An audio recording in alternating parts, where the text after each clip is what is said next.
Hi there, friends. I'm Scott Wakefield, lead pastor at First Christian Church of Greene County, and I am joined today by Ainsley Ford. And we are going to have a Coffee Convo.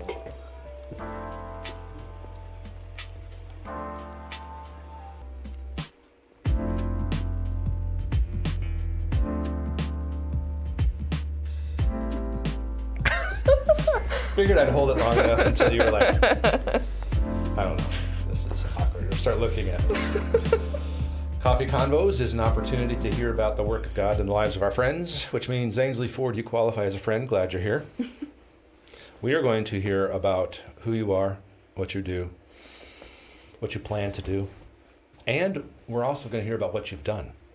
That will, in fact, be perhaps the focus, in a sense, more than anything, because we want to talk about you winning a Team Code award recently at the Team Bash. And we'll get into all that soon, but give us a smidge of who you are, family history, basic bio, birthplace, your spouse, your kids, your work, your hobbies, all that good stuff. For the throngs of people out there. So I was born in Danville, Tennessee. Tennessee, Virginia. Okay, I was going to say, I don't think you were, but I wasn't going to go ahead and say no. Danville, I was just going to keep... Virginia. Wow, it's very early. It is early. Fair. That's fair. In 2005, and then we moved a lot of places, don't remember. But then we came here and we started going to First Baptist until around 2015 when we started coming to First Christian. Mm-hmm. And how did you get to First Baptist? I don't know. My dad took me. There. Yes, that's what I was hinting at. My dad took me. My mom and dad took me. Your dad was employed there and worked in youth ministry, yes. Student ministry there for a number of years. And now he's in this very room. Yeah. Taking care of some video and tech for us. Sitting there behind the thing over there going, Dad took me. Yes, that's how you got to Greenville. So you are a senior in high school? Mm-hmm. Where do you work, and why haven't you brought me donuts recently? I work at Peggy Ann Bakery, and I kind of just forgot. I mean, if you had been to the Right Angle Life group, I brought donuts a couple weeks ago. I do not count that as a valid excuse. But I'll accept it. Let's do some get-to-know-you speed round questions, and then we'll get into Team Code. And we'll explain for those who aren't aware what the Team Code is and why we give away footballs and what Team Code maxim you embodied and still do. As this is a coffee convo, it's becoming a bit of a traditional question for me to ask, how do you take your coffee? And also, by the way, as I know you well enough to know your answer to to how you might respond to that question, various forms of tea are an inferior but nonetheless acceptable response. Okay. Yeah, so I don't like coffee, much to Scott's chagrin. He's very much tried to sway me over. Hasn't worked yet. There's room for growth in everyone's life.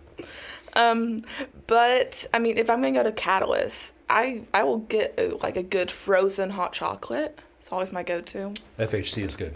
Yeah. Yeah. That's how the cool kids say it. All right, traditional curly or waffle fries, and why? Oh. How do you take your fries? Well, I mean, I guess it depends on the restaurant I'm going to. Well, clearly. Because I mean, Chick-fil-A waffle fries. That's like are great. Top for you? Yeah, but even Pal's fries, they're just straight, but they're really good. Pals are good. Yeah. Yeah. So if it's a fry, you'll eat it. Yeah. Is that what you're telling us? Yeah. Okay. Although sweet potato fries are my sweet favorite. Potato fries. There are a couple places around here. One at Aubrey's. Yeah. And then also the Label in Johnson City. Never been there. For those who attend the Label restaurant. My dad took me there once. So, what's something you're really good at? That was a circle back to your dad took me to. Okay, all right. What's something you're good at or know a lot about that might surprise people? Well, I'm very good at calligraphy. Kind of like Really? self-taught myself a couple years ago. Self-taught myself. I didn't know that. Yeah. That's news to me.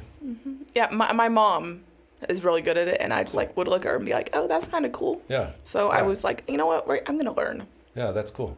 Calligraphy is lovely. I took a couple weeks of trying my hand at it. But of course, that was literally close to 40 years ago. So, last thing before we get into Team Code Award. Word is you're the clumsiest in your family. And there's a phrase about pulling an Ainsley. Yeah, it was not my doing. Oh, I think it was your doing. I think it was literally your doing. Yeah. Not that you intended to, but So yeah, I will occasionally trip on things that aren't there, or run into things that have been there for many years. things you should know that are there. I have done that so many times. Yeah, and then at dinner, I will look down and there will be food there that I don't know how it got there. So you prefer to wear your food as opposed to eat it, apparently. Yes, apparently. Yes. So whenever they drop food on themselves, they're like, "Oh, I pulled an Ainsley." Nice. That's good. Clearly, it is evidence of a sense of self-confidence and security that you will share this with us on Coffee. If you had asked me a couple of years ago, probably wouldn't have been as good. So Team Code Awards, for those who are watching who may be unfamiliar with practice, it's become a tradition for us at our yearly all-church team bash, at which we recognize people's service.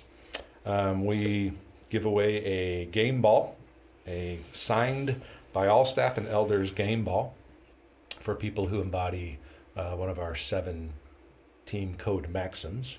And you receive number 1, which says, "We enjoy the fellowship of mutual surrender to the mission." Let me read what was said. She's always consistent, always willing, never complaining, and always brings her A game. She's never the squeaky wheel. I can't count the number of times I've texted her at odd hours to ask a favor, and she without fail responds, "No problem, I'd be happy to." How cool is that? Who said that, do you think? Probably Charity. Yes. Yeah, she's the person who texts me. Yeah, yes. I was going to say, she's the one who's asking me most. Can you help me? I need it. So, you serve in what area? How long? What do you do? Tell the people. Wait, all the areas I've served, or just the one I serve right now? Sure. Oh gosh. Okay, I gotta think. Whatever. Yeah. So I started serving in 6th grade. Cool. On the guest team. Cool. Where we still had to wear those like the little magnetic pins. Oh yeah. Yeah. Yeah, like, you were in Pins World, yes. Yeah. Mm-hmm. Just Yep. feels like so long ago. I remember I felt so fancy because I came in my button-up shirt and put the pin on. I'm For like, sure. I'm official. Yeah, you are. That was part of why we had those kinds of things, so that you feel a sense of like pride and importance about it, because it's important. Yeah. Yeah. Cool. And then in 7th grade, I joined the tech team. I think that Okay. was when Chris was still leading it. Could be. Then it transitioned. And There have been various leaders of various things. Yeah. And then You did tech for quite a bit, didn't you? like a year and a half, but I did it for youth until at least freshman year. Yeah, I was going to say, I remember you being behind the booth. a Yeah, number of I did it times. in youth longer than on Sundays. Yeah. Okay. And then 7th grade, I also did kids, Mhm. which I still do now. That's because I was doing tech and kids for a while, and Yeah. then I just found out that I liked kids more, and I didn't have the time to do both. Yeah. So I switched over to just kids. Yeah. What was it about your involvement in kids, men, that you resonated with and found you liked it more, and why for you? I've just always been drawn to kids. Like, that's just always been like what I've been called to do. And in 2nd grade, when everyone was like, I want to be a firefighter or a nurse, I'm like, I want to be a school librarian. Oh, really? Work with kids. Cool. Yeah. So it's just always been a part of me. It's something you remember from way back as something you'd want to be involved in, caring for kids. Cool. So what have you been doing within Kidsmen areas more recently? Or all of your involvement whenever? More recently. So I started in early childhood. Like, I think I started in nursery. But now I'm mainly in elementary. When they need help back there, of course, I'll go. But that's like my main area. What does a typical Sunday of serving look like for you? So depends on whether my mom or dad is going. If my mom's going, I get there at 7:30. If my dad is going, I get there at like 6. Earlier. Yeah. Yes. And then I set up. So you prefer to go with mom? Yeah. Okay, all right. And then I set up elementary. If I'm doing large group that day, I'll study the large group script. If I'm doing small group, study the small group activities. Cool. When you say set up, you're talking about at South Green or Afton? South Green. Because those are the setup cleanup sites where we are portable. So you're setting up what? For people who don't know. Setting up elementary. So basically it's a classroom. Yeah. So we take pictures of the classroom. Before we do anything. Yeah. We have before and after pictures. Yeah. And then we'll move the tables, we'll sweep the floor, and then we start putting up scaffolding, which is like black curtains that hang from the ceiling. Yeah. And once we're done with that, we'll get out the tables and the chairs, and all the supplies we need and the carpets. So. Where does all that come from? Comes from cases. Where do the cases come from? From a trailer. Nice. How many cases does it take for Kidsmen for a Sunday at South Green or Afton? Wow. I'd say at least 10 to 15. Okay. And how many per room typically? In elementary, we use 4 or 5. Okay. So how long does setup usually take? For the kids area, maybe. We have gotten quicker in the months we've gotten there, so now we're typically done by 8:30. Okay, cool. And so you said then you will use that time to prepare and get ready, because what? What are you preparing? What are you looking at? Yeah. So on each Sunday, we have a large group time and a small group time. In a large group, we'll share the story and the application point. And then a small group will do activities that go along with that application point, just further showing them what it means to live that in their life. So you have done large group teaching, small group teaching. What do you like about those? What's the hardest about some of those things? So large group, it's fun. Because there are lots of kids and it's a little bit louder and crazier. It's not like the typical Scott sermon where it's super serious. Right. Typical Scott sermon. Very serious, yes. It's got a lot of jokes and it's fun because it's for kids. You can't be like, you gotta do this and this and this. You gotta be like, let's talk about ponies and how they relate. Let's talk about ponies. Yeah. Is that how most Kidsmen lessons start? Yeah, that comes from whenever we ask questions, they're always like, yeah. I'm like, okay, don't know how to answer that. Let me ask you this. What percentage of prayer requests from kids involve their pets? I'd say 30%, but most of them I learn more than I think I should. That's oddly specific. It's not a third. It's not a quarter. It's 30%. 3 out of 10. Yeah. So what have you learned about people's pets, about kids' pets? Just everything. Some things I'm like, okay, let's wait. We didn't have to share those pieces of it. Yeah. Every once in a while, my wife, who works in Kidsmen as well, has a funny little story about such a kid's Yeah. thing. I've learned about pregnancies and divorces. I'm like, My next question was, and what have you learned about their parents? yeah. When my mom was a teacher, she had this saying. She said, "I won't believe half the things they say about you right. if you don't believe half the things they say about me." That's right. So it's That's like, not dumb. That's a good way to think about it. Yeah, that's super helpful because it works both directions like that. Yeah. The other one I wanted to read here said, this was for people who don't know exactly what I'm talking about. We will put out the team code like maxims and have 7 categories of those maxims. And for this first one, we enjoy the fellowship of mutual surrender to the mission. Staff and elders and key folks who are leaders of people in our ministry areas will shoot out nominations for people. And so that was what I read first. The second nomination said, since we launched Afton, which was 4 years ago, I think.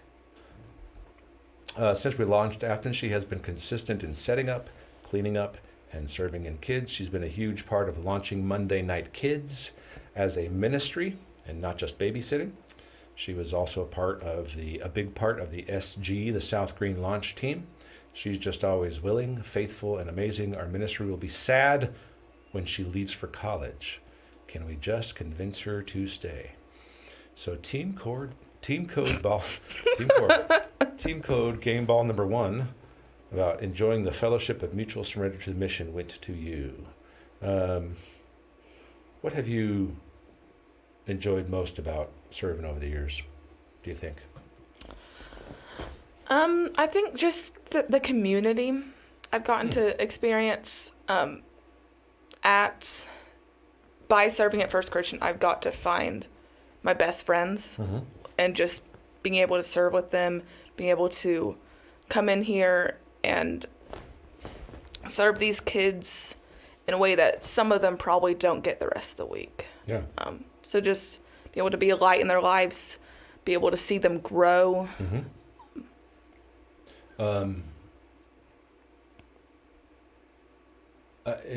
glad to hear you talk about that community thing, because when you've served with people, and it's similar people, over a long period of time, you get to know them well, they get to know you well. You have a sense of place and rootedness that's a part of forming us and making us understand who we are and what we're supposed to do in life, etc. How do you think your serving has helped you think about your future? I just read there about, be sad when she leaves for college. You're going to Carson Newman in the fall. Can we just convince her to stay? It's close enough to come back on the weekends. I'm just saying. I have already had it's close enough. multiple staff members tell me that. So how has serving helped you think about what God has for you in the future?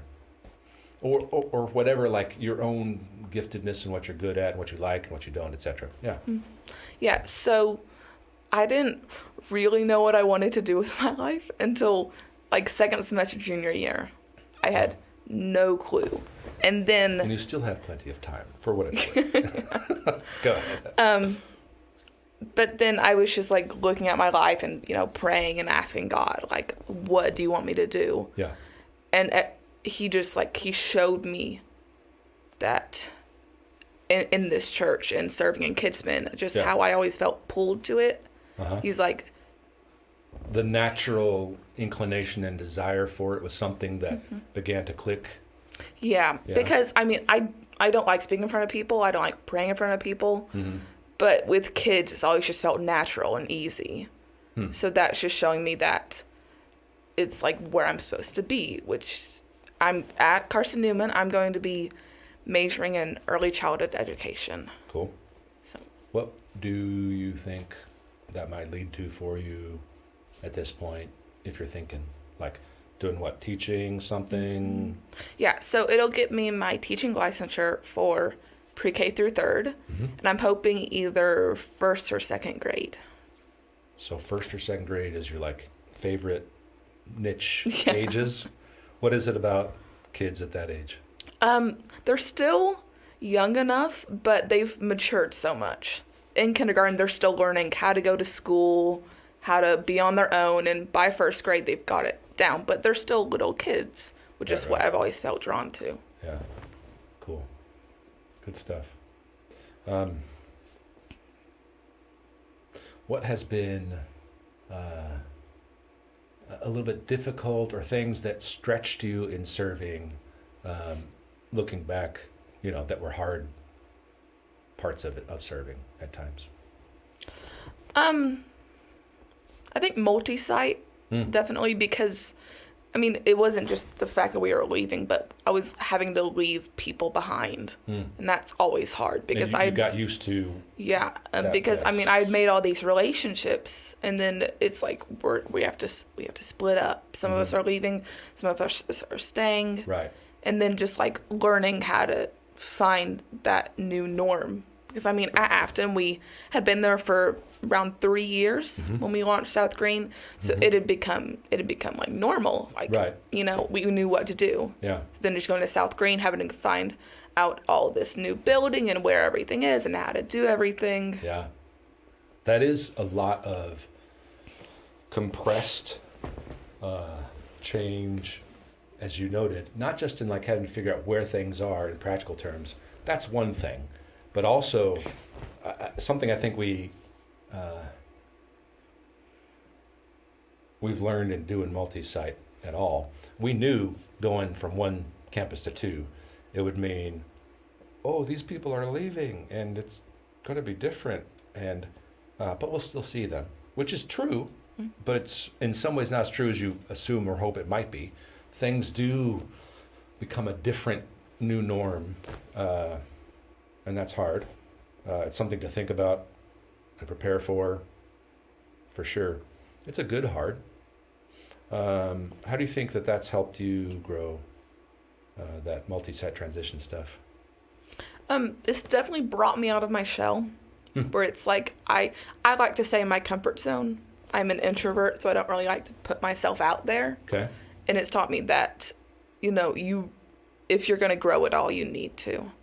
Yeah. And it's also helped me because I'm going to be leaving in 5-ish months for college. Right. And I'm going to be leaving a lot of relationships. Yeah. And so it's another example of the same kind of thing. It's just going to be different. Yeah. So it taught me that just I need to put myself out there and just trust in God, and everything will be okay. Yeah. Good stuff. And don't forget, we're here every weekend still. So, it doesn't have to totally change. So we have covered your life. You're a high school senior. You're on your way to further education and adulthood. Looking back in, and this is a variation on some of the theme of what we talked about, like how has, not just serving, but being a part of Greenville for most of your life. Mm-hmm. Yeah.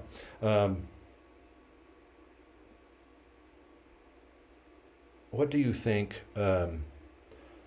if you had to predict, which is, I'm asking an impossible question for what it's worth, so it's fine if you feel like, but looking, forward 5-10 years, what are some things looking back on your time, serving, relationships you have? You said, I've made my best friends in those places and serving. You've been serving, you've been coming on Sunday mornings, you've been in youth group, you've been in small group, in youth group, you've been on trips, and you've done those kinds of things, not just at First Christian, but at First Baptist and other places you've been in with your family. Looking back on your time in Greenville, and where God's taken you, what do you think are some ways that you will characterize what your time growing up before, let's say, Carson Newman? What do you think that will mean?